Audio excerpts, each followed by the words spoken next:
Before anything else, let me ask you something simple. Does climbing a single flight of stairs feel like a marathon for you? That discomfort in the front of the knee, the heaviness in the legs, or that subtle insecurity that appears halfway through the climb, as if the body might hesitate at any moment? These sensations are more than inconvenience. They are early messages from the body, small warnings that something in the movement mechanics has stopped working the way it should. And the truth is that most people ignore these signals for years, believing it is just age, when in reality they are correctable patterns. If any of this sounds familiar, stay with me, because today I'm going to show you 4 Japanese movements that help thousands of older adults climb stairs with much less pain. Movements that restore the natural rhythm of the body and teach the joints to cooperate again. They are simple, precise, and deeply rooted in decades of practice in longevity centers in Japan. But first, make sure you subscribe to the channel now. Here you learn safe, simple, Japan-inspired movements to strengthen your knees and hips and improve your mobility after 60. And comment below your name and the country you're watching from. I love seeing our community grow around the world, and it helps me understand exactly what to create for you. Now let's get into the main point. In longevity centers across Japan, especially in Tokyo and Sapporo, physiotherapists have observed the same pattern for decades. Most stair climbing pain does not start in the knee. It begins in the hip. When the hip fails to initiate the movement, the knee is forced to take on nearly all the work. It stabilizes, absorbs impact, and pushes the body upward at the same time. This overload creates inflammation, poor tracking of the kneecap, and that burning discomfort people often describe.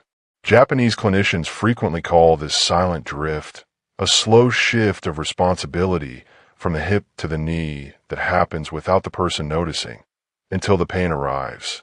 The good news is that, just as this drift develops gradually, it can also be reversed. The first movement we're going to address is the Glute Bridge. In Japan, this exercise appears in practically every knee rehabilitation program. Research from the Tokyo Metropolitan Institute of Gerontology shows that adults over 60 can lose up to 40% of gluteus maximus strength if they do not stimulate this region consistently. And when this strength fades, every climb becomes an effort directed almost entirely through the knees. Restoring glute activation is like reintroducing a missing teammate. Lie on the floor with your knees bent and your feet about hip-width apart, toes pointing forward. Place your arms relaxed by your sides. As you exhale, gently tighten your lower abdomen. Press your heels into the ground and slowly lift your hips, as if creating a straight line from shoulders to knees. Hold the top for 2 seconds without squeezing the lower back. Imagine the lift coming from the buttocks, not from forcing the spine. Then lower your hips in a controlled way, vertebra by vertebra, until you return to the starting position. Begin with 8 to 12 repetitions, for 2 sets, resting 30 to 45 seconds between sets. If that feels easy, you can gradually progress to 3 sets. Most people notice that after a few consecutive days, the first steps of the staircase stop feeling like a shock to the knee and start feeling more like a coordinated lift. Once this foundational strength begins to return, it is time to translate it into real movement. This is where the Japanese low step plays a crucial role. Unlike stepping onto any stair, this exercise teaches deliberate mechanics. It reorganizes the activation sequence among hip, glute, knee, and calf. Stand facing a low step or a sturdy platform, with a wall or chair beside you for support. Place one entire foot on the step, making sure the heel is fully supported and not hanging off the edge. Before you move, lengthen your spine, keep your chest open, and look straight ahead. As you exhale, press through the heel of the front foot and slowly lift your body until the supporting leg is almost straight without locking the knee. Then lower yourself back down with control, using the same leg. Start with 6 to 10 repetitions on each side, for 2 sets, resting between them. If you feel pain in the front of the knee, reduce the height of the step or the depth of the movement. The goal is not speed, the goal is precision. Many Japanese clinicians describe this as teaching the step to behave again. After restoring force and movement mechanics, it is essential to rebuild the skill that most older adults lose without noticing, supporting the body's weight on just one leg. Climbing stairs is nothing more than standing briefly on a single leg again and again. The seated weight transfer trains exactly this ability. Sit on the edge of a stable chair with your feet slightly wider than hip-width apart and planted firmly on the floor. Lean your torso a little forward, keeping your back long, and slowly rise to a standing position, using your hands on the chair only if necessary. Once standing, gently shift your weight toward your right leg, feeling the sole of that foot pressing the floor, while the left foot becomes lighter but stays touching the ground. Then return to the center and transfer the weight to the other side. Move slowly, as if pouring sand from one leg into the other. Start with 10 to 20 shifts in total, for 2 sets. If you feel unsteady, keep one hand resting on the back of the chair.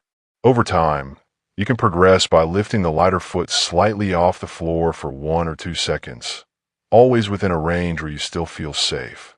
The final element of this sequence is the calf. A stiff calf drastically limits ankle mobility, forcing the knee to compensate during the climb. In Japan, the calf is known as the second heart because it supports circulation, stability, and propulsion.